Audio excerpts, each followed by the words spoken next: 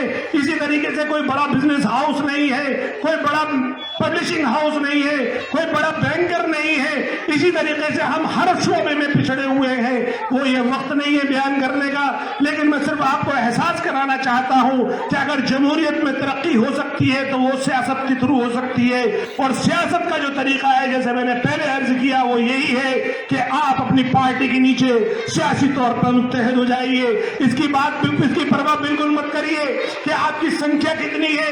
ہو سکتا ہے آپ کا کینڈیڈیٹ ہار بھی جائے, ہو سکتا ہے آپ کے ووٹ کم بھی پڑ جائیں, لیکن ایک مرتبہ اگر آپ نے اپنی یونٹی دکھا دی, ایک مرتبہ اپنے ووٹوں کی گنتی کرا دی, تو آپ دیکھ رہے ہیں کہ جو نام نہاد سیکولر پارٹی جو آپ کے ووٹ لے کر آپ کا نام لینے تک سے گریز کرتی ہے, آپ دیکھ رہے ہیں یہ آپ کے در پر آ کر اپنی ناک رگڑیں گی اور یہ آپ کی ساری معنی مانیں گی جو آپ چاہتے ہو. تو دیکھیے جمہوریت کا تقاضا یہی ہے. آپ اگر حیدرآباد چلے جاؤ, تلنگانہ کی آبادی اور دہلی کی آبادی برابر ہے, وہاں پہ 12% مسلمان ہیں اور 8 MLA ہیں اور ایک ڈپٹی چیف منسٹر اور ہوم منسٹر ہے, اور دلی میں بھی اتنی, دلی میں 14% آبادی ہے, لیکن آپ کا نام لینے کے لیے بھی منسٹر نہیں ہے. جس کو آدھا منسٹر بنایا ہوا ہے اس کو بھی آپ نے دیکھا ہوگا کہ وہ کس طریقے سے پوجا میں آرتی کرتا نظر آتا ہے. تو اسے خود طے کر لو وہ کون ہے. نام ضرور اس کا مسلم ہو سکتا ہے اس کا دھرم بھی مسلم ہو, لیکن اس کا آپ لوگوں سے کوئی لینا دینا نہیں ہے. میرے دوستوں بزرگوں, اگر آپ کو اپنے مسائل حل کرنے ہیں تو یہ کام آپ کو خود کرنا ہوگا. جو رات اندوری کا شعر ہے کہ نہ کسی ہم سفر نہ کسی ہم نشی سے نکلے گا, نہ کسی ہم سفر نہ ہم نشی سے نکلے گا, ہمارے پاؤں کا کانٹا ہم ہی سے نکلے گا. تو میرے دوستوں, آپ اپنا کانٹا خود نکالنے کے لیے تیار ہو جائیے. میں آج کے بعد بھی آتا رہوں گا آپ کے بیچ میں, لیکن معراج علی صاحب اور ان کا یہ آفس یہاں موجود ہے. آپ کو کسی طرح کی بھی کوئی خدمت, کوئی کام, کوئی سرکاری اسکیم سے ریلیٹڈ یا کوئی بھی کام آپ کو ضرورت ہے تو آپ میرے حساب سے کانٹیکٹ کر سکتے ہیں.